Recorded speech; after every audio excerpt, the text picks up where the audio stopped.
Bom dia a todos, até porque acho que fui pego de improviso, mas muito feliz pelo convite dos anfitriões Miguel e Lídia, né, por estar aqui nesse momento. Eu sou um daqueles do século passado que o Guto se referiu agora há pouco aqui, passei já pelo Instituto Florestal, né, e acho que assim, fiquei muito honrado com o convite. Antes quero cumprimentar todos da mesa aqui, Cleito, que chegou agora, Trani, Ricardo, Gilson e Helene. E para dizer que eu fico muito feliz de poder estar aqui hoje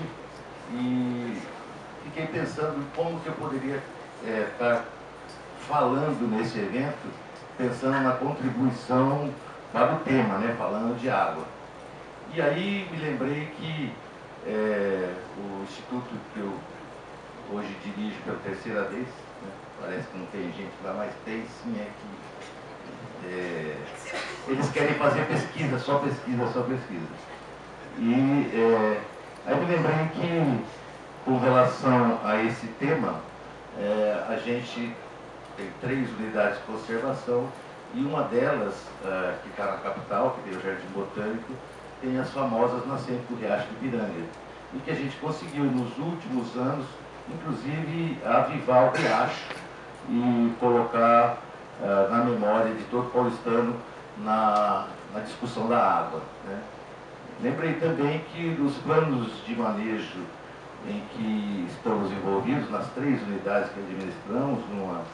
em Mogi Guaçu, outra em Paranapiacaba, e é do próprio Instituto Jardim Botânico, temos uma grande área de Mata Atlântica preservada lá, pudemos discutir bastante e inserir cerca de 70 pesquisadores científicos na discussão dos temas envolvendo a questão ambiental e o princípio a ser utilizado nos planos de manejo, que é aquilo que a Lígia lembrou, muito bem lembrou, de estar unindo o conhecimento, a pesquisa e a gestão dessas áreas, né? Acho que esse é um passo muito importante. E o outro ponto que eu me lembrei de estar falando, que foi detectado há cerca de 10, 12 anos atrás,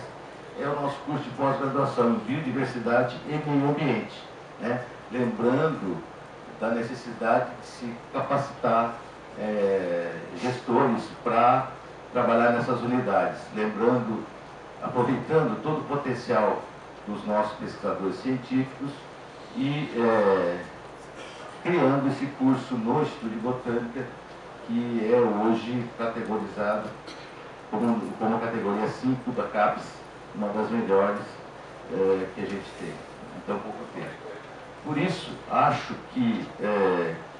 fico feliz de poder estar discutindo essa questão e envolvendo principalmente os pesquisadores do Instituto de Botânica no contexto, já conversando, né, para estar trabalhando e ajudando no que for possível as discussões sobre a conservação da água nas unidades de conservação. Era isso que eu queria dizer e agradecer pelo convite. Muito obrigado.